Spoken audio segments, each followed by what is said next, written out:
UPSC prelims examination 2026 का result आ चुका है। आप लोगों में से कई लोगों ने इस बार के पेपर को क्वालिफाई कर दिया होगा और वो लोग मेंस एग्जामिनेशन की तैयारी में लग गए होंगे और कई लोग ऐसे भी होंगे जिनका नाम जो है पीडीएफ में नहीं रहा होगा। लेकिन इस न्यूज के साथ ही एक बड़ी न्यूज ये निकल के आ रही है कि यूपीएससी प्रीलिम्स 2026 का पेपर जो है वो शायद लीक हो गया है। इस वीडियो के माध्यम से हम जानने की कोशिश करेंगे कि इस तरह की बातें क्यों उठ रही हैं, सरकार का इन सारे मुद्दों पर क्या कहना है, कौन जो है इसको इस मुद्दे को तूल देने की कोशिश कर रहा है, क्या सच में इसके अंदर कोई सच्चाई भी है, क्या अब री एग्जाम कंडक्ट होके ही रहेगा। इन सारी चीजों को लेकर हम लोग बहुत अच्छे तरीके से बात करने वाले हैं। सबसे पहली चीज तो मैं आप लोगों को बताऊं कि ये एक अनंतम आईएएस करके कोचिंग है ना। ओल्ड राजेंद्र नगर में कई लोग इनके बारे में जानते होंगे और ये लोग दावा भी करते हैं और शायद ये बात कुछ हद तक सच भी है कि राओज आईएएस के बारे में आप लोगों ने सुना होगा। ये आजकल कुछ ज्यादा ही न्यूज में रहने लगा है। पिछले साल शायद इसमें पानी भर गया था वहां पे, है ना, लाइब्रेरी में, और उसके चलते कुछ बच्चों की जान चली गई थी। तब भी यह इंस्टीट्यूट न्यूज में था। और ये जो अनंतम आईएएस है, इनका दावा ये है कि राओज आईएएस जो है उसके ही टीचर्स ने इस जो कोचिंग को स्टार्ट किया है। अब बात ये है कि कांग्रेस की जो है स्टूडेंट विंग है, उसने इस बात का दावा किया है कि जो है अनंतम आईएएस के पास यूपीएससी प्रीलिम्स एग्जामिनेशन का पेपर पहले ही आ चुका था और इनका जो कंटेंट है या जो कुछ न्यूज इन लोगों ने अपनी वेबसाइट पे शेयर की गई हैं, उसमें से लगभग 82 क्वेश्चंस जो हैं 2026 के प्रीलिम्स एग्जामिनेशन में देखने को मिले। यह एक बहुत बड़ी बात है, आप खुद सोच के देखो, थोड़ा समझिएगा इस मैटर को। आपको पता है कि प्रीलिम्स एग्जामिनेशन 2026 का पेपर देखने के बाद बहुत सारी कोचिंग्स भी धराशायी हो गई हैं। बहुत सारे लोग जो हैं इस बात का दावा करना तो दूर की बात है कि कंटेंट उसमें से आया भी नहीं है। ये भी एक जेन्युइन बात है। और दूसरी बात, सबसे इंपॉर्टेंट चीज ये भी है कि 2026 के पेपर में कहीं ना कहीं पे यूपीएससी ने कुछ भी उल जलूल पूछा है तो उसको तैयार करना भी थोड़ा सा मुश्किल हो जाता है। इसमें कोचिंग भी काफी हद तक गलत नहीं। लेकिन सबसे बड़ा सवाल ये है कि कोई एक कोचिंग जिसका नाम है अनंतम आईएएस, उसके अंदर अगर ये दावा किया जाए, हालांकि उन्होंने अपनी तरफ से दावा नहीं किया है, लेकिन ये बात कही गई है कांग्रेस की तरफ से, इस मुद्दे को उठाया गया है और विपक्ष के नेता राहुल गांधी ने भी इस मैटर को उठाया है और उन्होंने कहा है कि यूपीएससी की छवि जो है उस पर सवाल खड़ा होता है। इससे इवन यूपीएससी से स्पष्टीकरण भी मांगा गया है और जवाब देने के लिए कहा गया है। अब बात यह है कि अगर अनंतम आईएएस के पास पेपर पहले से था तो क्या इस बात को मान लिया जाए कि यूपीएससी का पेपर भी बाकी एग्जाम्स की तरह अब इस साल लीक हो चुका है? क्या इस बात में सच में कोई दावा है? इस चीज की न्यूज आने के बाद जो है सरकार की तरफ से भी इस चीज का क्लैरिफिकेशन दिया गया।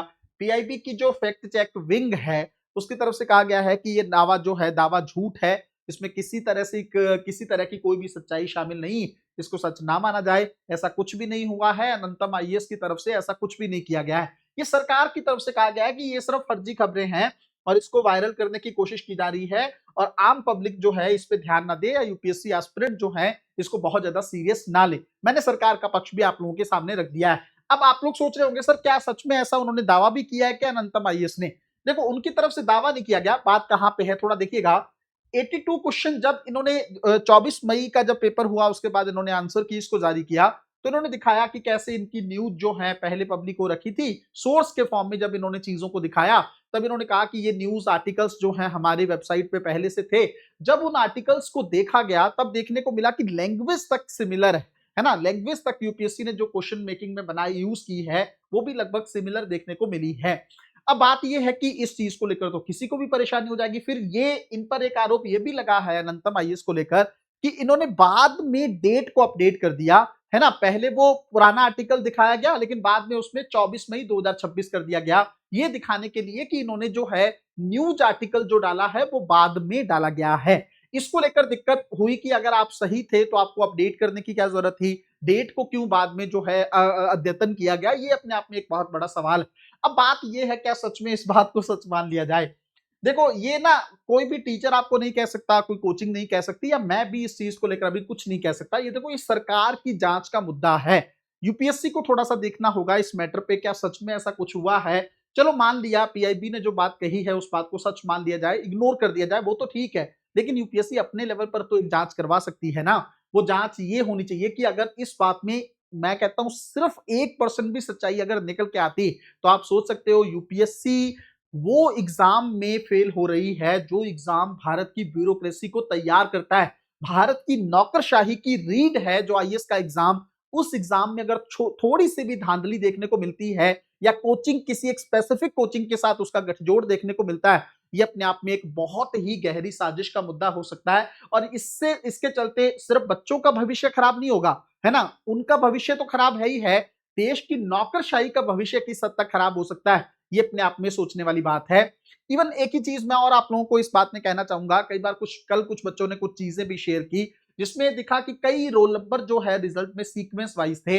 मैं अभी कोई आरोप नहीं लगा रहा यूपीएससी के पॉइंट ऑफ व्यू से कि यूपीएससी की तरफ से कुछ धांधली हुई है या कुछ भी हुआ है। देखो मैं या कोई भी अभी यही नहीं कह सकता जब तक जांच ना हो, लेकिन मैं इतना जरूर पर्सनली इस चीज को लेकर मेरी भी दरखास्त है कि अगर सच में थोड़ा कुछ ऐसा इशू निकला है तो यूपीएससी को कम से कम अपनी तरफ से एक निष्पक्ष जांच जरूर करनी चाहिए कि फ्यूचर में कम से कम इस तरह की कोई खबर तक भी निकल के ना आए। और अगर मान लो ये खबर सच में ऐसी फर्जी तरीके से फैलाई गई है तो कांग्रेस हो चाहे कोई भी संस्था हो उसके अगेंस्ट बहुत सख्त कार्रवाई सरकार को करने की जरूरत है, क्योंकि आप झूठी खबरें नहीं फैला सकते हो। अब बात यह है क्या इस साल एक्चुअल में ऐसा हुआ क्या है कि यूपीएससी को लेकर बहुत सारे सवाल लगातार खड़े हो रहे हैं।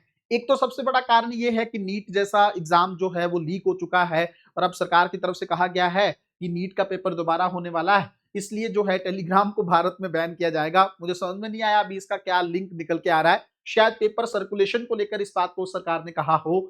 दूसरी बात यह है कि इसके चलते यूपीएससी पे सवाल है कि शायद यूपीएससी का पेपर भी लीक हो गया हो या जिस तरह की बात उठ रही है। दूसरी बात यह है कि यूपीएससी ने जो पेपर बनाया है इस साल का, अगर हम लोग पेपर देखें उसको लेकर भी यूपीएससी पे सवाल खड़ा हुआ है, चाहे वो जीएस का पेपर हो चाहे वो सीसेट का पेपर हो। यूपीएससी लगातार एक्सपेरिमेंट पे एक्सपेरिमेंट करता चला जा रहा है और उसके चलते बच्चे उस अनप्रडिक्टेबिलिटी को समझ नहीं पा रहे हैं और एग्जामिनेशन से बाहर हो जा रहे हैं। कोई आधे नंबर से बाहर हो रहा है, कोई 1 नंबर से बाहर हो रहा है, उसके चलते उनका उस साल का अटेम्प्ट भी खराब हो रहा है। और सिर्फ 1 साल की बात नहीं होती, वो 2 साल की बात हो जाती है। फिर नेक्स्ट ईयर एग्जाम होगा और उसका रिजल्ट जो है उससे अगले साल आएगा, तब जाके उस बच्चे की सिलेक्शन की पॉसिबिलिटी देखने को मिलेगी, है ना। तो ये इस चीज के चलते बच्चे के कई कई साल जो है यूपीएससी की तैयारी में खराब होते दिखाई दे रहे हैं। तो यूपीएससी पे इस चीज को लेकर सवाल तो है ही।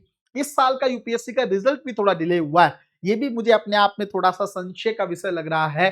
ठीक है, यूपीएससी की तरफ से आपको पता है प्रोविजनल आंसर की जारी की गई, उसको वेरीफाई किया गया होगा, उस आंसर में अगर कोई चेंज रहा गया होगा तो उसके चलते किया गया हो, ये सारी बातें ठीक है। लेकिन यूपीएससी का इस बार का रिजल्ट 21 दिन में आया है ना, तो थोड़ा सा सोचने वाली बात हो सकती है कि कोई ऐसा कहा तो नहीं जा सकता कि कोई जो है यूपीएससी पे सवाल है, लेकिन सोचने वाली बात तो ये भी है कि इस बार रिजल्ट क्यों डिले हुआ है। बहुत सारी चीजें हैं जिसके चलते यूपीएससी पे थोड़ा सवाल खड़ा हो रहा है, लेकिन यूपीएससी एक संवैधानिक संस्था है और मैं चाहता हूं वो अपनी निष्पक्षता को बरकरार रखे। वो कम से कम इस तरह का पेपर बच्चों से ना पूछे, वो मार्क्स भी तुरंत जारी करे। जैसे यूपीएससी अभी प्रीलिम्स का रिजल्ट जारी किया ना, बच्चों के मार्क्स भी जारी करे, पता तो चले कि कहां पे फेल हुए हैं। और दूसरी बात, उसी समय कट ऑफ भी अगर पता लग जाएगा तो उसमें यूपीएससी को क्या प्रॉब्लम है, कोई दिक्कत है क्या? कट ऑफ पहले ही बता दो प्रीलिम्स की, कम से कम उनको पता चले 75 कट ऑफ गया है, 80 गया है, उससे भी कम गया है, सीसेट में रहे हैं। इन सब चीजों को लेकर अगर बच्चों को पहले से पता लग भी जाएगा, मुझे नहीं लगता इससे यूपीएससी को किसी तरह का कोई भी नुकसान देखने को मिल रहा है ना। अब ये पेपर लीक को लेकर सरकार की तरफ से तो क्लैरिफिकेशन आ चुका है, तो मुझे लगता नहीं है री एग्जाम को लेकर यूपीएससी कुछ भी सोचेगा। लेकिन अगर ये मामला ज्यादा तूल पकड़ता है तो इस तरह की संभावना भी बन सकती है। मिलते हैं अगली वीडियो में, तब तक अपना ध्यान रखें, अपनी पढ़ाई को बहुत अच्छे तरीके से करते रहें। बहुत बहुत धन्यवाद।